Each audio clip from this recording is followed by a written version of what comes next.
Okay, I am live. This is take two. This is the second time I tried to do this morning. Nobody's watching yet, so I'm just talking to myself, which is fine.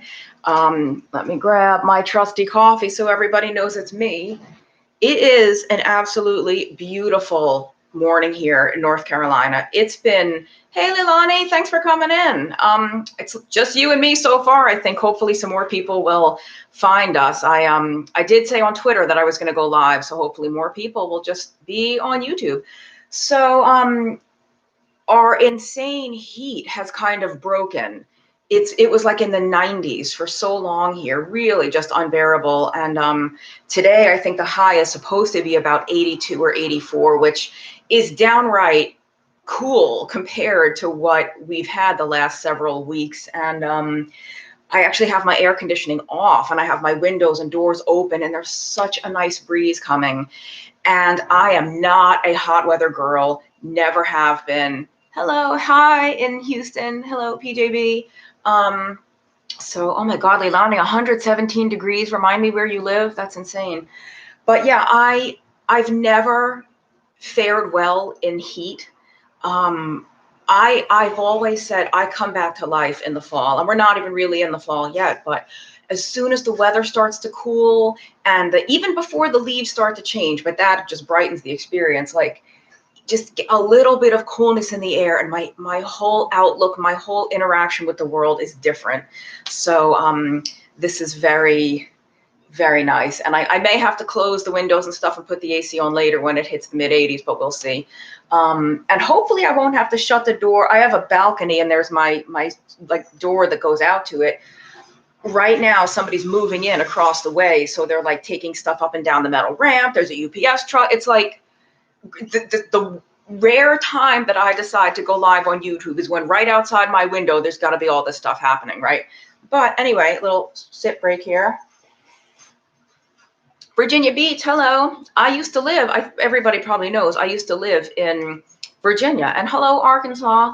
Oh, Southern California, yeah. So I lived in Virginia for like 6 or 7 years. I actually worked at the Pentagon in a former life. In a pre-nutrition career life, I worked at the Pentagon. I was a civilian who worked for the Department of Defense. And that's after I did spend 4 years in the Air Force. But then after I got out of the military, I was a civilian working for DOD. So I lived like in Northern Virginia, DC area. And then I did live 1 year in Spotsylvania, which no one's ever heard of. But if you've ever heard of Fredericksburg, Virginia, it's basically Fredericksburg area. So the reason I felt like, ooh, I want to go on and do a live YouTube is two things. The first one is, I guess, the last time or maybe the last 2 times I came on, I was feeling kind of down and depressed and just not good. And I was like, I'll just get on YouTube and chat to people and see what happens. And within minutes of interacting with people watching, I just felt better. I mean, I forgot my own stuff. I felt better. The good news is today, I'm feeling good. So I wanted to come and do a live, like to balance that out. Like, hey, everybody, I'm not always down and miserable and depressed. And the second reason that I wanted to do it is because I think the reason I feel better is related to what I'm about to say now. But who else is here? Hi, Phyllis from Live Oak, Texas.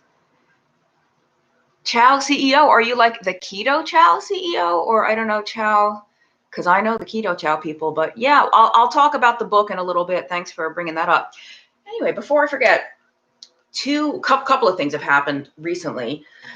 The first is I haven't hid the fact that I have depression. I don't know if I've ever actually mentioned that I take antidepressant medication.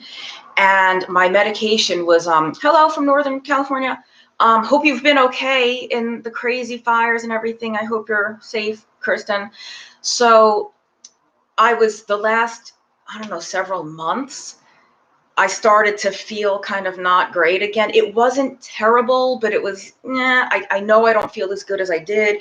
And then more recently, it really started to get bad. And when I say depression, for me, thank goodness it's never been so debilitating that I literally couldn't get out of bed and do my work. I procrastinated like hell. I didn't want to get out of bed and do my work, but I could. And I know there's people who cannot even do that. Like their thing is so strong, they can't even function. They can't hold down a job or whatever. So mine has never been quite that bad, but I guess the word I need more than depression is dysthymia. I don't know if any of you have heard of that. It's dysthymia, I think. It might be D, whatever, you'll find it even if you spell it wrong. What dysthymia is less severe than clinical depression, but more long lasting. So it's like, meh, you're not super, super depressed, but you're just meh, and you're meh for like a long time. And so for me, it's apathy, it's anhedonia, which is a fancy word for lack of the capacity to feel joy and pleasure. Like things that I should normally enjoy and really like are just meh, I could take it or leave it. People, relationships that I normally am so thrilled to be in, meh, I could take that person or leave them, So anyway, finally, it did get bad enough to talk to my doctor about it at the insistence of my boyfriend, because, if the girlfriend's depressed, that's not good for the boyfriend, and vice versa. If the boyfriend or husband or wife or whatever friend has an issue, then the people in that person's life are affected. So I increased my dose under my doctor's direction about 3 days ago, and I feel noticeably better. And it could be total coincidence. Like, I'm willing to accept it could be total coincidence. Or it could, it's much cooler out. Like I said, I automatically feel better when it's cooler, but today's the first day it was cooler. The last 2 days were still like super hot. And then, yeah, Nancy, I know 2020, honestly, I'll get to this in a minute. I wish that I could blame my feelings on the virus and the sequestering and everything. It actually has nothing to do with that. I wish it did, because that would be a more like, well, of course you're anxious. Of course you're depressed. Of course, whatever. That's not what it is for me. This is a long-term problem that goes way back. So anyway, I'm feeling much better. So it could be the increase in the meds, which probably has something to do with it. I mean, it's probably not all in my mind. But the other thing that I really wanted to talk about today is I say all the time that I'm a writer first and a nutritionist second. And I'm a writer first and a YouTube video maker second, or like 10th. It's not my skill. I love to write. I've always loved to write. When I was a little kid, I loved writing stories. I've wanted to be a writer. It's one of the few things about my entire life cycle so far that has never changed. And so I used to be known as a blogger. Back when blogs were a lot more popular, I wrote a lot of a little too long, very long, detailed blog posts, but that I thought were very educational, really like, why is insulin a problem? How does insulin cause PCOS? What is the effect of chronically high blood sugar on my kidneys or whatever? And just about keto in general. I love to write. And part of it is a teaching. Like, why does low carb do what it does and work the way it does? Well, here's why. Here's the mechanism. And I explain, I take the science and I put it in plain English. Like, I genuinely get joy out of doing that. And I had not written in a million years. Now, when I say that, you all know I had a professional writing gig. Like, I've been writing all these years all along, but that's a very different kind of a writing in my estimation. When I write for pay, and then, sorry, there's a dog barking. We'll see how long it lasts. When I'm being paid to write by some company or person or thing, I can't always say exactly what I would want to say in the way I would want to say it. Sometimes I have to be a little whatever. And that's fine. Thank God I've paid my bills out of doing that all these years. But with my blog, it's my blog, and I get to say whatever I want in exactly the tone I want and blah, blah, blah. And I'm not going to pretend like I haven't had time to blog. I am the world's leading gold medal procrastinator. And so it's not that I didn't have time. I just wasn't in the mood to write, or I just didn't feel like it, or with the kind of posts that I like to write most, these really long, detailed educational posts, it could take me 3 days to write a blog post. It's not like, oh, I'll write that blog in this hour. I'll write that blog over the course of 12 hours. So, still not an excuse, but anyway, that's why I tend to put them off, even when it's a topic that's really like I can't stop thinking about it and I want to get it out there. Okay, what does this have to do with me feeling better? Well, last week I had 2 writing things that made me feel really good. The first was I am now writing for a company called Keto. Some of you might know them, some not. They are giving me a lot of leeway. They've given me some specific topics they want me to cover that they've found their readers and like customers are asking about.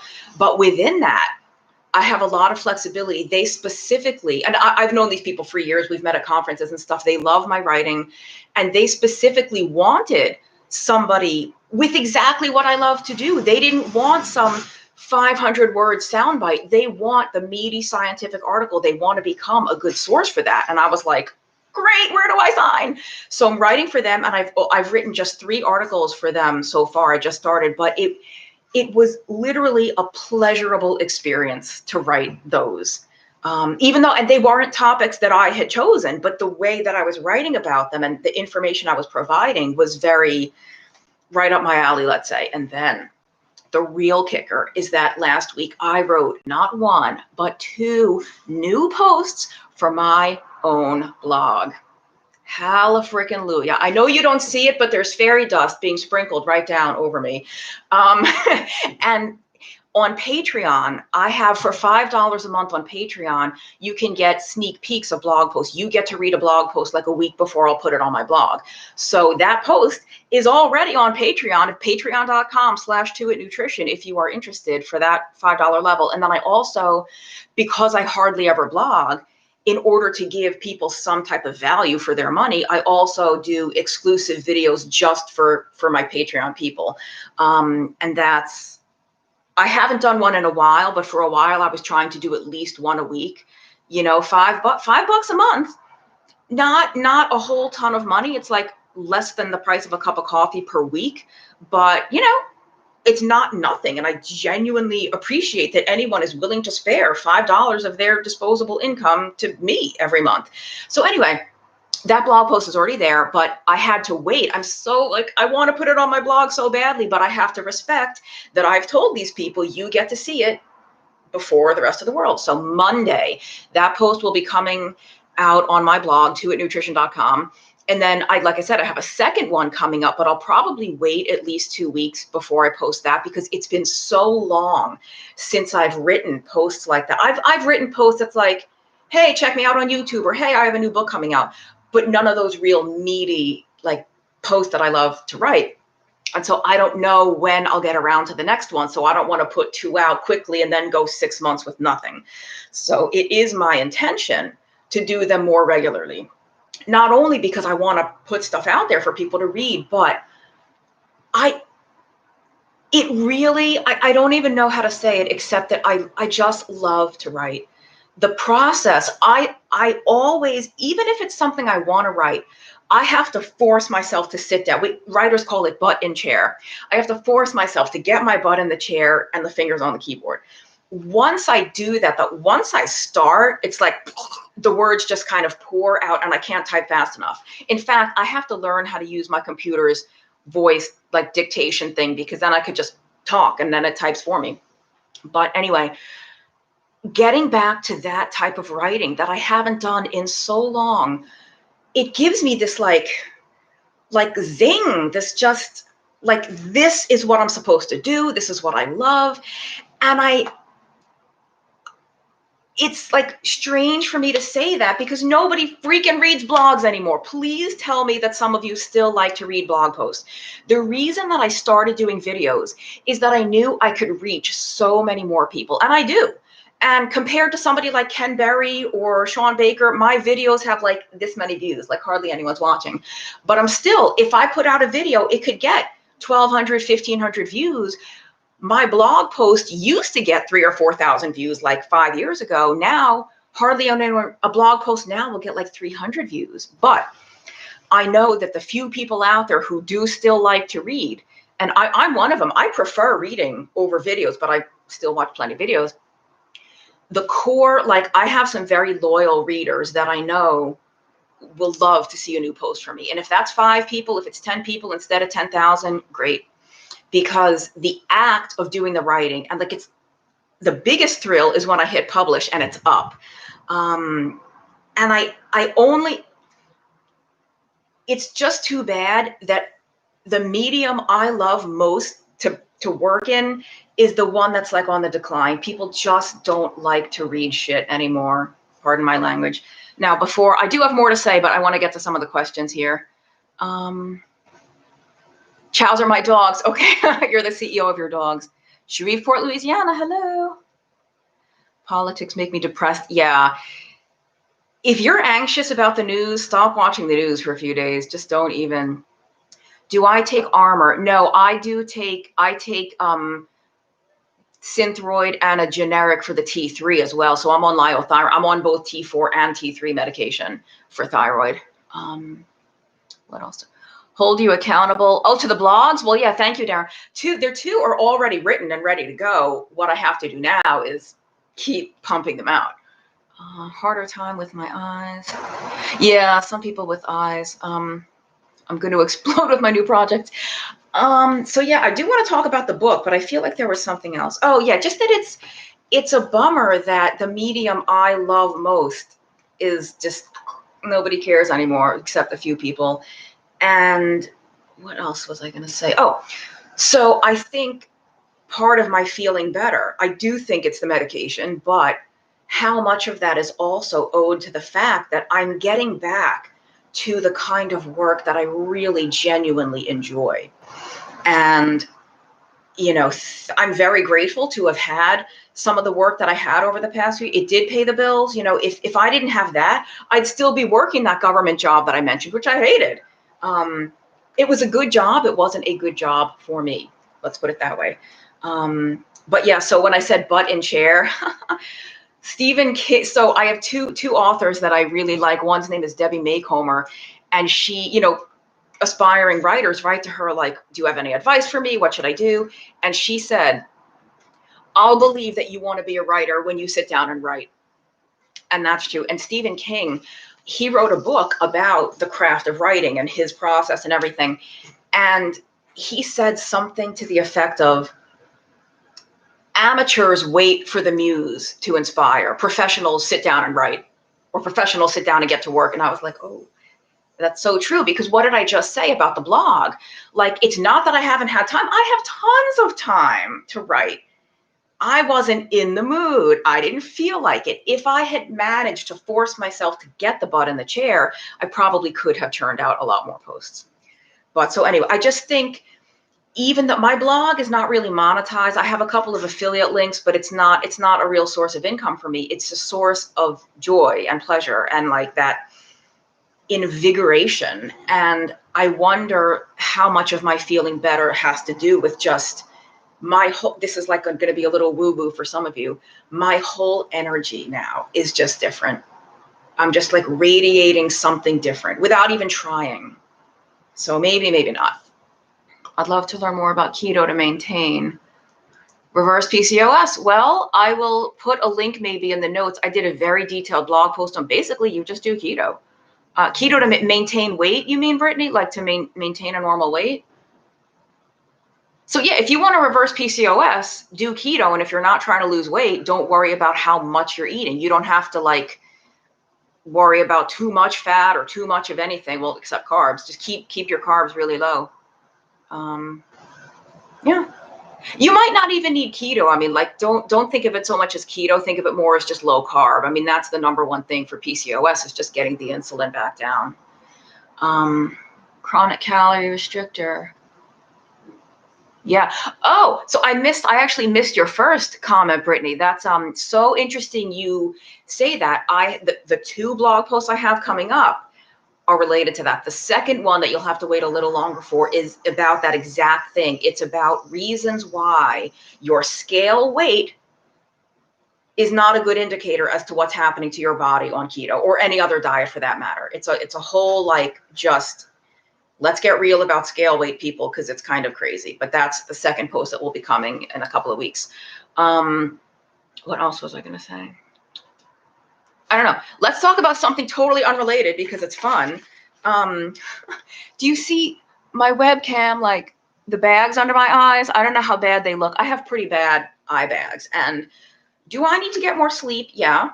But a relative of mine got me a gift certificate to a pretty hoity-toity store, like a kind of an expensive store that I would never really shop at myself. And they were actually going out of business, so I had to use the gift certificate sooner. It would just evaporate. And it's a department store, and the last thing on earth that I need is more clothing or more shoes or more bags or more perfume. Like, what can I buy? What can I use? So I treated myself, or I guess she treated me. She bought me the gift card. Wait, there's a loud truck passing by. She treated me to 2 little eye products that could be nonsense, or maybe they'll help. I just started using one of them today. I've had them for like 2 months. I just keep forgetting to try them. And this is not an affiliate link. I don't make any money. I'm just making conversation, frankly. One of them is Youth Dose Eye Treatment, and the other is Clinique Even Better Eyes Dark Circle Corrector. So we'll see. And I know these types of products, you have to use them regularly for like a while before you see any difference. So that'll be fun. Just something new for me to try. What else can we talk about? I feel like there was something else that I wanted to say. I don't know. Well, I mean, I guess I can talk about, somebody mentioned the books. I do have a book with Eric Westman that's, our release date keeps getting pushed back. At first it was November, then it was December 1st. Now it's December 15th. Hopefully it won't get pushed back anymore, because I think maybe some people will buy it for friends or for themselves as a holiday gift, or, you know, let me get this book now, read it so I can start my diet after the new year. You know, I was like, oh, geez, who's going to buy a diet book at freaking Christmas? But it's the perfect time to release a book like that. So, oh, thank you so much, Tao CEO. I don't know what your name is, but whatever your actual name is, thank you. And the book, it's available for pre-order on Amazon. It's called End Your Carb Confusion. And so you can pre-order, and please pre-order a case, give them out to your friends, give them out to your relatives, because the pre-orders, or so we're told, the way to try to get on the bestseller list is to have as many first week sales as you can. And all of the pre-orders, all of the orders between now and then will look like first week sales, because they'll like register when the book drops, so to speak. So the more people we can have order ahead of time, the better chance we'll have to like hit some good charts. Not that that's our goal. Our goal was to simplify and uncomplicate all of the keto insanity that we see now. There is a book, I don't remember what it's called, but it's called like the Keto Answer, or the Keto whatever. And the subtitle of the book is something like A Simple Guide to the World's Most Complicated Diet. Like, I'm not making this up, a simple guide. The book, you know what, I want to look it up. It's like 400 pages. That's the simple guide? What the bleep? And so that's what people are coming up against now. I say this all the time. When I was new to keto, Facebook didn't exist. Amazon didn't exist. Reddit, Instagram, YouTube didn't exist. There was the Atkins book, and there was Protein Power. And there was one forum, which still exists, but it's a shell of its former self, like it was then. There's so much nonsense out there about this way of eating now. I have to be very diplomatic in my reply to some of the emails that I get from people writing to me, like looking for help with keto. They kind of say something, I'm like, what? Oh my God, like, where did you get this from? Or sometimes I'll say, out of curiosity, what makes you think you need to do X and Y for keto? Or, who have you been getting information from so far? And to me, it's what I would call the usual suspects. Like when they tell me I'm eating this or that, or I'm doing this or that, I already know who they're listening to. So anyway, our book, I've been trying to tell our fans, like, we want as many people to buy the book as possible, but this is a book for beginners. If you've been eating keto for a year or 2 or 10 already, you're probably not going to learn anything new. If you want to know about autophagy and mTOR and blah, blah, blah, this is not the book for you. If you want to know how to do keto in the simplest, most straightforward, most non-bullshitty way, this is the book for you. Very, very plain English. We literally, it was Dr. Westman's request. There's not even a bibliography section. We don't even cite one scientific paper, not one. And I was like, are you really okay with this? We're going to take serious criticism for that. Like, we're just saying stuff and we're not backing it up with any science. And he said, you know where the references are?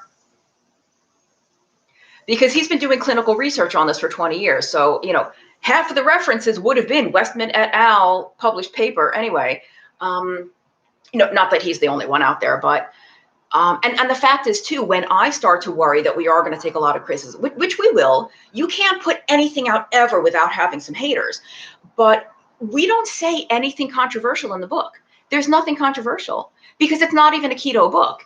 It's a keto book, but then it also walks you through how to increase your carb intake if you would like to at some point. Like, we have this checklist that you go through, and depending on your answers, it points you to a certain level of the diet. And by level, we mean like carb intake. Of course, the strictest is like Dr. Westman's page 4, like an Atkins induction, super, super low carb, very restrictive.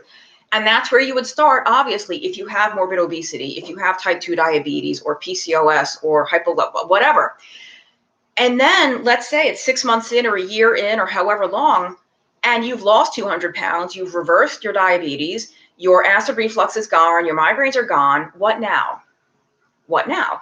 Do you have to keep eating that strictly for the rest of your whole life? Or can you maybe eat some cantaloupe without everyone going crazy? Yeah. And so we walk you through how to do that. If you want to, we make it very clear that you can do strict keto for your whole life if you want. But if you want some more flexibility, here's how to do it without regaining the 200 pounds you lost and without triggering the diabetes and migraines to come back. And we make the point very clearly, too, that it's not that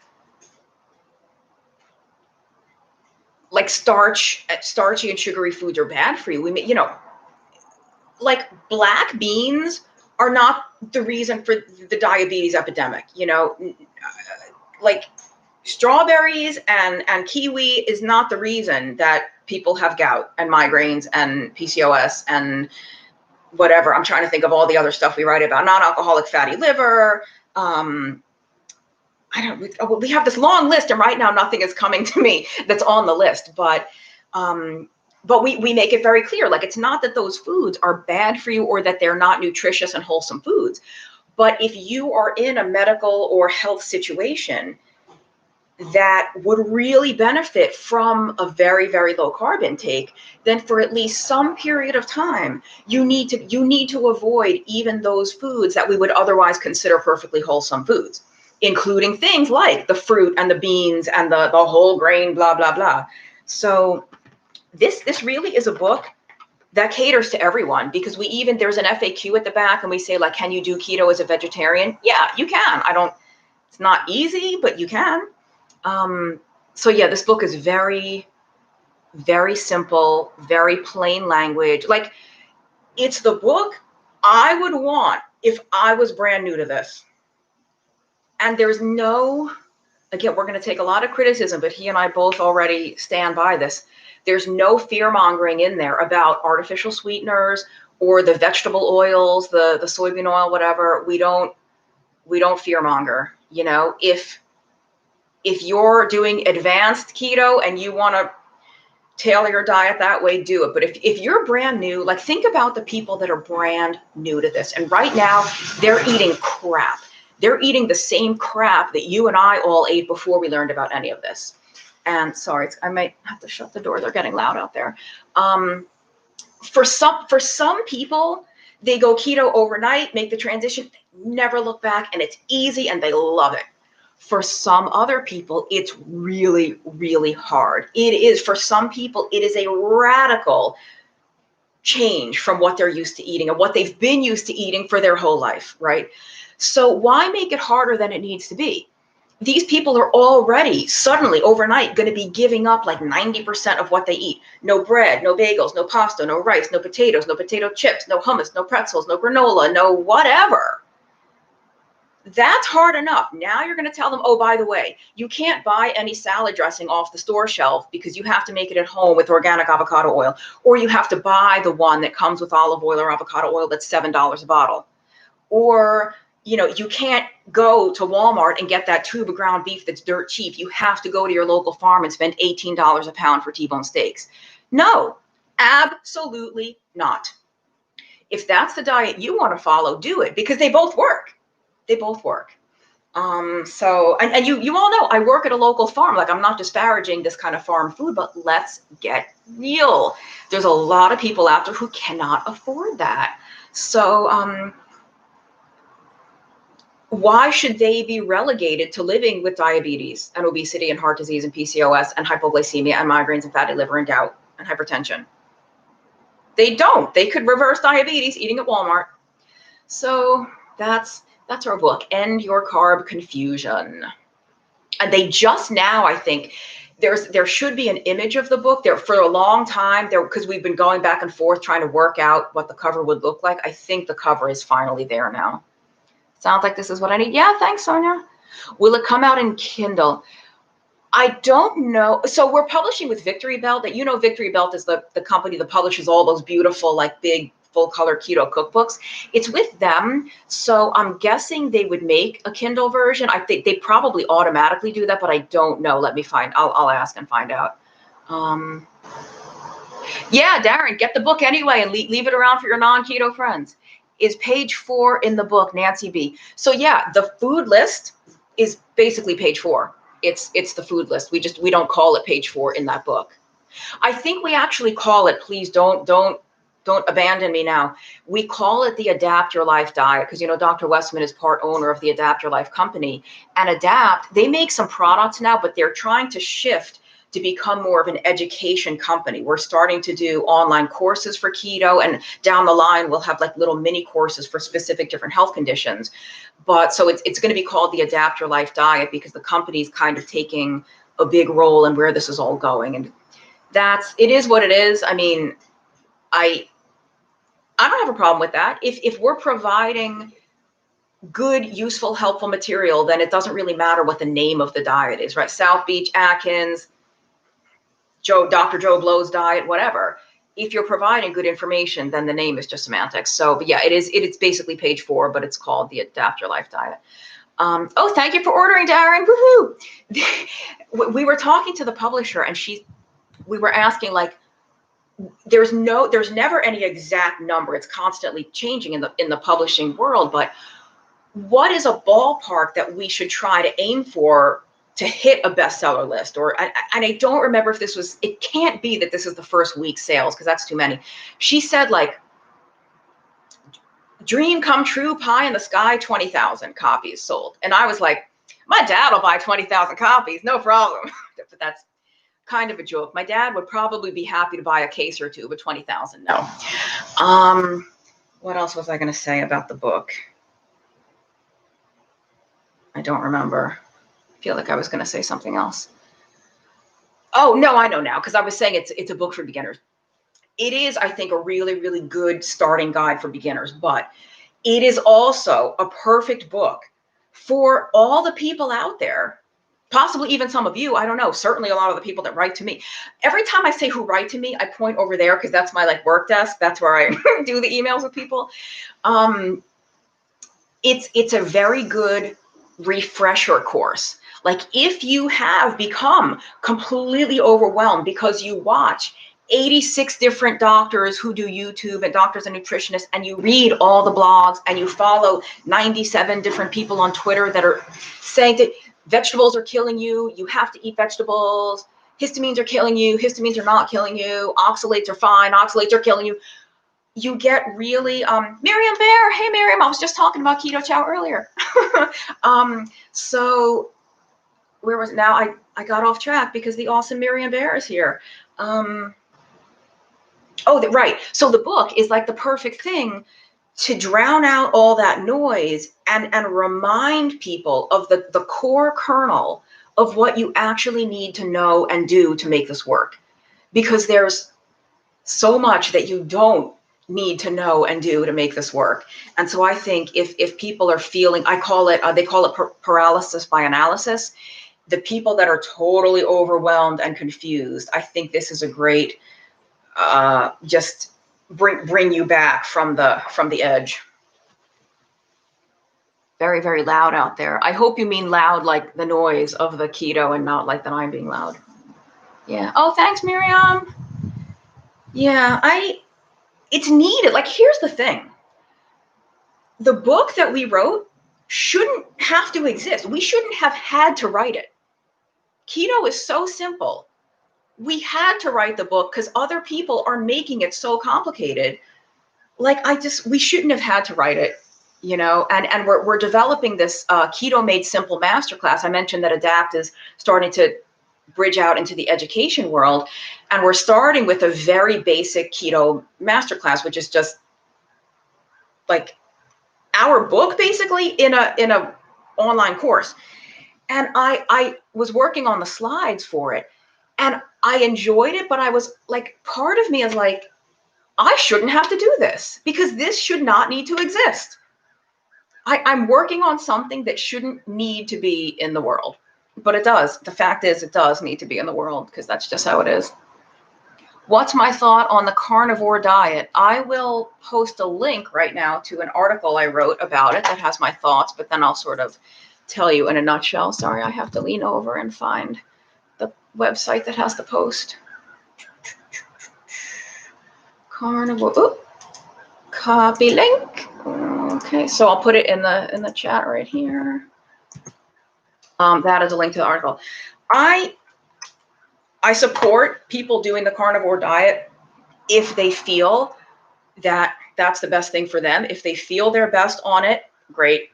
I'm not concerned. I mean, you could read it in that post I just linked to. I'm not concerned about safety necessarily, or, you know, I'm mostly not concerned about long-term issues. There's a couple of things that I'm a little iffy about, but I think there's a lot of reasons why carnivore works, and I talk about them in that post. Mainly, it's just the ultimate, strictest elimination diet. And a lot of people have very, very difficult to treat, difficult to resolve health issues that sometimes they clear up 100% on keto. They go keto, I'm the best ever. Some people in that situation go keto and they feel much better, but there's still some stuff going on. There's still stuff that's not resolved. And when those people go carnivore, those last few things seem to go away. So I have no problem with that. I do think I have some nutrient concern issues. So I'm not a huge fan of it for the very long term, but the short term, and even by short term, I would measure that in months, not days or weeks. So not years, but months. I think I have no problem with it. What I don't like, and believe me, I know a lot of the carnivores, and I know Sean Baker personally. I know Amber O'Hearn. I know Siobhan Huggins. Like, I know some of these. I know what's her name? No, I forgot. I was going to say Kelly Hogan. I don't know her. We just got on the phone the other day for the first time ever, which was fun. But so anyway, my point is, I respect them. I know them personally. But what was I going to say? Why was I saying? Oh, what I don't like is the fear mongering about certain foods that are coming out of the carnivore camp. Now, it's not those specific people that I just mentioned. If anything, those people are the most sort of open-minded, level-headed. They've all said, do what works for you. If broccoli works, eat broccoli, but you don't have to eat broccoli if it doesn't work for you.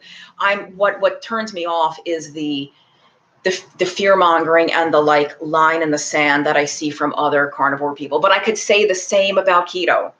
I could say the same about certain keto doctors and nutrition professionals posting stuff about, just like an apple's literally going to kill you kind of stuff. And it's too much. There's a reason we have haters. Been carnivore for 5 months and you're right, it's healthy. Yeah, it's a health thing. Fear mongering. Yeah. I won't name names, but yeah, I won't disagree with you there. Dr. Berry, I love Dr. Berry. I've met, he's just a really nice guy. What I would say, what you see is what you get with him. He's just a down home Southern dude. Let's see. Yeah, I think I'm going to end soon. I didn't think I'd even be sitting here this long, but it's so nice out. So nice. What else is going on? Let me see if I missed any questions. Let me scroll through.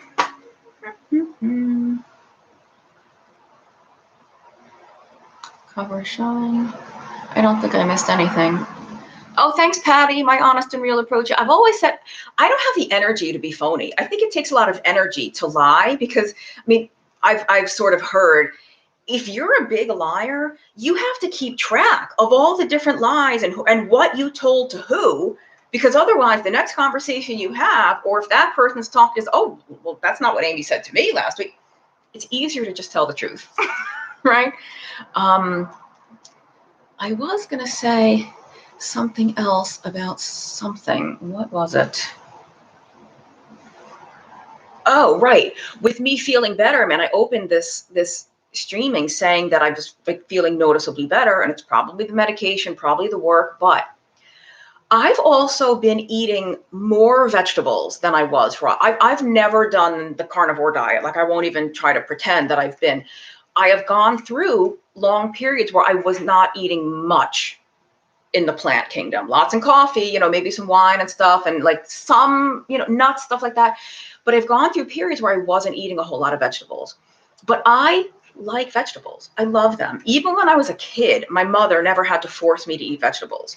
And I'm not even talking to drown them in cheese or butter. Like, I just like vegetables. And I have sort of been eating a lot more of them. I don't really know why. I just have. And maybe that's part of this too. Like, some people thrive on carnivore. I think some people don't thrive on carnivore. And again, like, I haven't tried strict carnivore, so I'm not saying that I don't thrive. I don't know. And I talked to a trusted resource that I go to for like very advanced nutrition questions. Not that this one is advanced, but there's, you make serotonin in your GI tract, in your gut. And serotonin, we always think of it as this brain thing, right? It's the feel-good chemical kind of thing. And there's a lot of controversy over this, but some people, some camps ascribe to depression coming from low serotonin. And so some people believe that, some people don't. I don't know. But there's also serotonin in the gut. And it could be that when you're eating more fiber, and maybe not in the form of like a Quest bar with added soluble corn fiber and added cellulose and added whatever, acacia fiber, like, you're getting fiber from things like broccoli and squash and cauliflower and eggplant. There's something about the way that the gut handles that, or the way the gut stretches, that could be having a gut serotonin effect. It's called the gut-brain axis. I mean, what happens in the gut, like what happens in the brain, very related. Maybe I'm somebody who feels physically and mentally better with more vegetables, which I hope so, because I like eating them. I love them. I don't want to have to do the carnivore diet. I would trade my meat for my siblings' vegetables. Nice. Wow. I always, I guess one of the reasons I became as chubby as I was is I like everything. I like meat. I like vegetables. I like nuts. I like cheese. There's like tarragon is one of the only things I don't like. And I can eat it in very small amounts. Like, French recipes tend to use tarragon a lot. I think tarragon is gross, but it's almost one of the only things on earth that I don't. Oh, and fennel. Fennel, the vegetable, or sometimes it's called anise. I love it. Fennel, the fennel seeds that they put in sausage. Oh, it's the worst. It's just, what a great way to ruin a perfectly good sausage.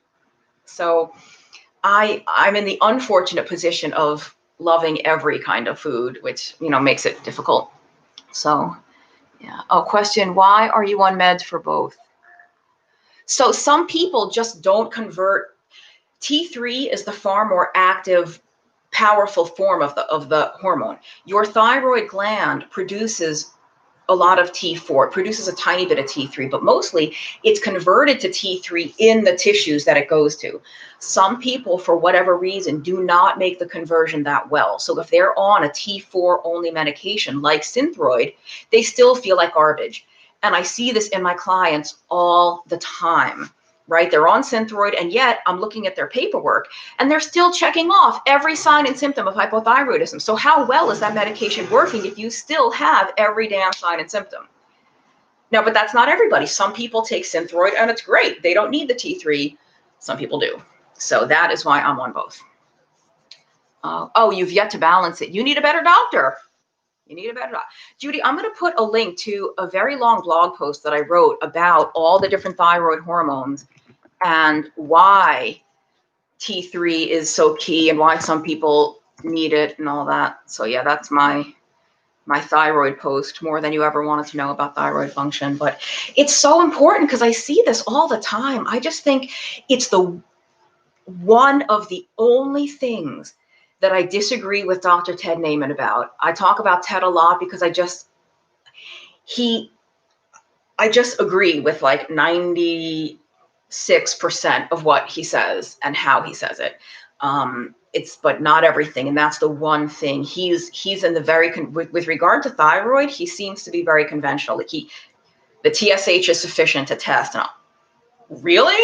Oh, okay. I'm not going to doubt his clinical experience. I mean, he's a doctor, not me. Maybe he has not come across a patient in that category where the TSH was normal, but everything else was messed up. I see that all the time. Pork sausage with fennel hater. I mean, I can eat it, but it's not as good as one without. And it's, oh. And I want to say it's because it has that licoricey flavor, and I hate that flavor, except I like that flavor in fennel the vegetable. Maybe it's just not as strong. I don't know. Fennel the vegetable has a very pleasant sort of palate refreshing licoricey flavor, but the seed, whoa. Crystal, do I do any fasting? No, but maybe I should do more videos about this. It depends on how you define fasting, because people will call it intermittent fasting when they have 2 meals a day. But if you're only hungry for 2 meals a day, you're not fasting, you're just eating when you're hungry. To me, fasting implies the deliberate withholding of food when you are truly legitimately hungry. If you're only hungry for 1 big meal a day, that's not fasting. That's I eat when I'm hungry, and I happen to only be hungry for 1 big meal a day. So no, I don't eat all day long, but I'm conscious of how much I'm eating throughout the day, but I don't look at the clock on any level. I don't think, I just ate an hour ago, I'm not allowed, or like, I'm so hungry, but I'm not allowed to eat till 2 o'clock. I don't believe in that. I believe in eating when you're hungry, or if you're still having a really, really hard time regulating food intake, then I think there's a role for specific timing. Like, it's not a bad thing. It just really, fasting is just like keto, frankly. There's a time and a place for it. It can be very helpful in certain circumstances, not. I just had a very rewarding couple of calls with the client that I told to eat more carbs. And guess what? She feels a lot better. Not 200 grams of carbs a day or anything, but increased by, a certain amount based on her situation. And she's doing best. So even strict keto is not for everyone. Fasting, and from the fasting method, it used to be IDM, intensive dietary method. Jason Fong and Megan Ramos, their whole clinic. I know both of them personally, and Megan and some of their fasting coaches, they use the word de-fast. Sometimes people take things too far. They become so obsessed with fasting that they have to like rein people in, like, okay, time to stop fasting for a little bit. So fasting can be very beneficial or not so great depending on the situation. Liver capsules. Dosage. Honestly, I have no idea of the dosage. I hate liver as well. I just don't think it's a big deal. I hardly ever eat liver. If I do, it's usually in the form of a pate or like a liverwurst or a Braunschweiger I buy at the store. I make chicken liver spread from time to time. I will eat, because chicken liver is so much more mild than beef liver or calf liver. I just don't like liver. Another way you can do it, though, is, have you ever heard of this freezing method? You can take the dried organ capsules or get a piece of liver, and preferably from a source you trust, cut it while it's fresh, cut it into teeny tiny, like basically pill-sized chunks, put it on a tray so it's one layer, they're not sticking together, freeze it.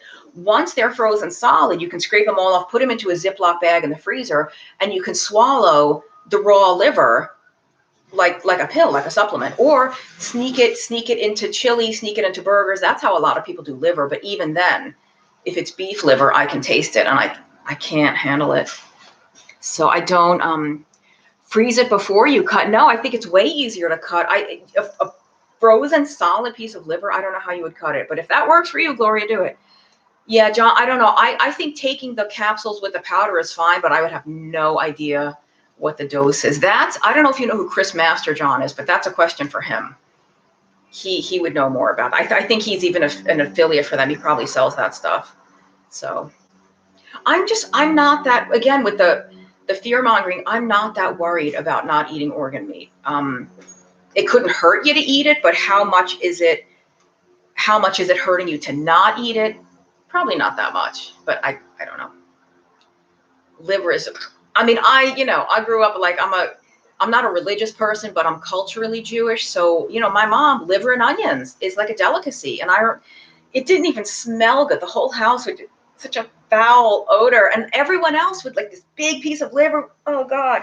All the diners in New York City, because there's so many like Jewish type diners, they have liver and onions on special all the time. Oh, it's my worst nightmare. Did I discuss weight loss? I did not. Do you have a specific question? What? Look who just graced us with his presence.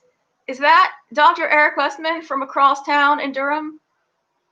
Everybody, I think Dr. Westman is here. I talked about our book a great deal. I encouraged the pre-ordering. Well, does anyone have a question for Dr. Westman? I mean, hello. Here's a big opportunity. Wait, he might not know it's really me. Now he knows it's me. Here's my coffee with my tomato topper. How exciting. And I was just about to end this call. I can't end it now. Sometimes eat the Braunschweiger. Yeah, unfortunately, I do notice that when I bought like a liverwurst or a Braunschweiger at the store, it's got like potato starch and stuff in it. Like, what? It's not that much. Like, for the amount of it that you would eat, it's not that many carbs, but it is annoying that they make it with that stuff. See, Dr. Westman's working on the masterclass that I mentioned. How many carbs? Huh. Well, what else can we talk about? I'll give you people a laugh. You logged in live, you get the good stuff. For those of you that have been following my YouTube channel for a long time, you might have seen this on a video a long time ago, but I will show you. I've got this perfectly respectable shirt on, but I'm wearing Superman pajama pants. Check it out. These are my beloved, like 20-year-old Superman pajama pants. That's why I love that you can only see me from, like the torso up. Let's see what else. The only thing worse than liver is liverwurst. Oh, see, and I can actually eat that. That's funny. 3 carbs and 2. That's not that bad, Gloria. 3 carbs, if you have to be super strict for like medical reasons, that might be iffy, but 3 carbs, I wouldn't stress over that. Underoos in 2020. My roommate trying to lose. Yes, Patty. That's awesome. Well, what is your roommate eating, Malcolm? Oh, I want to say Malcolm. It's malcontent, not Malcolm. I have a book about breaking fat loss stalls on keto, so that might be helpful for her. Very affordable on Amazon. Or you can just download it as a PDF from stallslayer.com. Most of the time, if somebody's not losing weight on keto, they're just overdoing the carbs or overdoing fat. I mean, that's really the 2 biggest things. Wait, I'm typing this wrong. It could be a thyroid problem, but I would look at the food first. Like, definitely check out the actual, like, what is she eating? 1 meal a day, every day, healthy for the regular person. If you don't feel hungry enough to eat 2 meals, then just eat 1 meal. But make, monitor yourself long-term. Make sure that you're not under eating at some point, but that it should be fine. As long as you're getting enough of whatever you need. Are you and Dr. Eric an item? Doesn't everybody know that, kind of? If not, they do now. Oh, thank you, Judy. She loves the Stall Slayer. See, Judy, everybody believe Judy's endorsement. If you go to one meal, how important is staying at 7 grams? Well, if you're only eating one meal, how important do you think staying at 7 grams is? Not that important. But 7 grams of carbs per meal, what is that? That's like Dr. Bernstein low carb, isn't it? He has that like very strict kind of. Oh, thanks, Terry. Thanks so much for buying the book. Yeah, if you're eating one meal a day, having a relatively substantial amount of carbs probably isn't a big deal, because the entire rest of the day, if you're not eating anything, but everybody has a different limit, Maybe you would have to only eat 20 grams of carbs in that meal, but maybe you could eat 50 or 70. All right. Unrealistic, which one? Oh, yeah, it is kind of. It's hard. Well, not if you do the carnivore diet, then it's simple, right? Well, I think I'm going to close this out. We're coming up on an hour. Oh, hey, Dr. Westman, I don't know if you're still here, but Andrea loves your email. You are here. Yeah, okay. I'll keep going for a minute or two then if people want to weigh in, if anyone's watched that video from Adapt.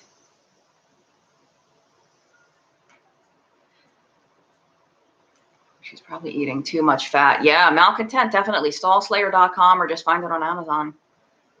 Andrea, what kind of nurse are you? I'm assuming RN is for nurse, right?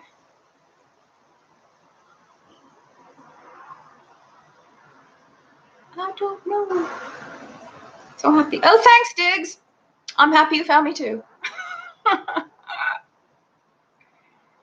But I guess I'll just close out by saying I'm so glad that you're all watching my videos, but I started the video by saying I'm so happy because I finally got back to blogging. I know blogging is so passé and it's so old-fashioned, but if any of you enjoy reading, my heart is with you. My next new meaty type post is coming out Monday. Yay! What else? More blogs, please. Yes, your wish is my command. Dr. Westman, looks like the Road Not Taken video was great. Aw. All right. Well, thanks, everybody. And these live streams, they automatically upload to my channel. I think it takes a while. It might be sometime later today that it's there, a few hours. But if you only tuned in like 10 minutes ago or 5 minutes ago, you can watch from the beginning just on my YouTube channel. So is there a way to deal with an endocrinologist? I'm going to put words in Dr. Westman's mouth here. FFG. I'll come back to that in a sec. Malcontent, no. All that matters is cutting carbs is not true when you're trying to lose weight. If you're trying to manage a medical condition, it might not matter as much. If you are actually trying to get fat off of your body, you cannot eat unlimited cheese. You cannot eat unlimited nuts. I wish you could.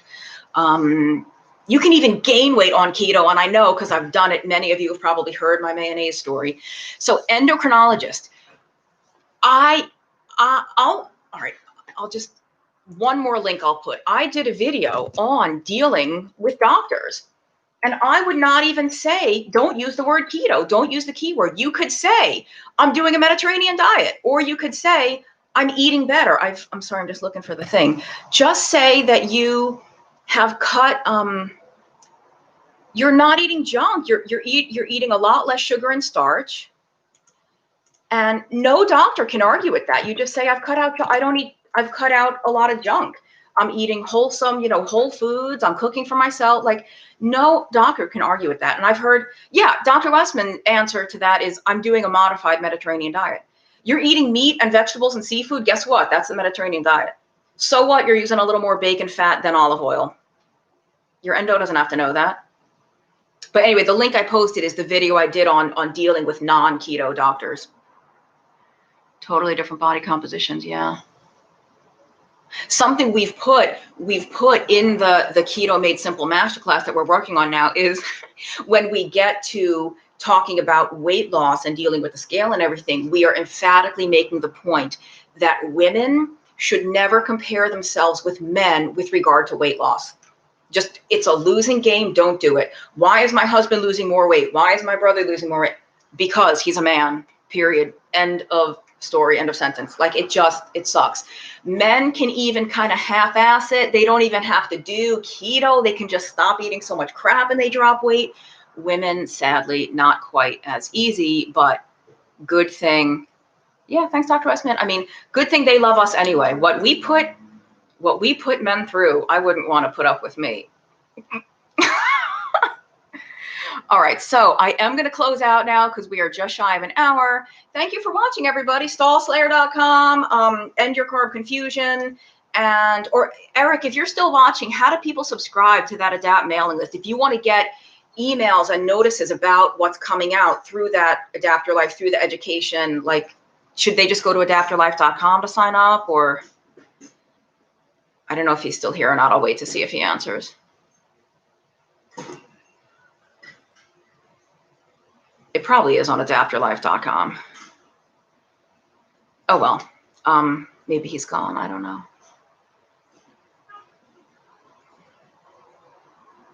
All right. Well, thanks everyone for watching. Enjoy the rest of your Saturday, wherever you are. It could be nighttime if you're watching from overseas. All right. Take care, everybody. See you next time.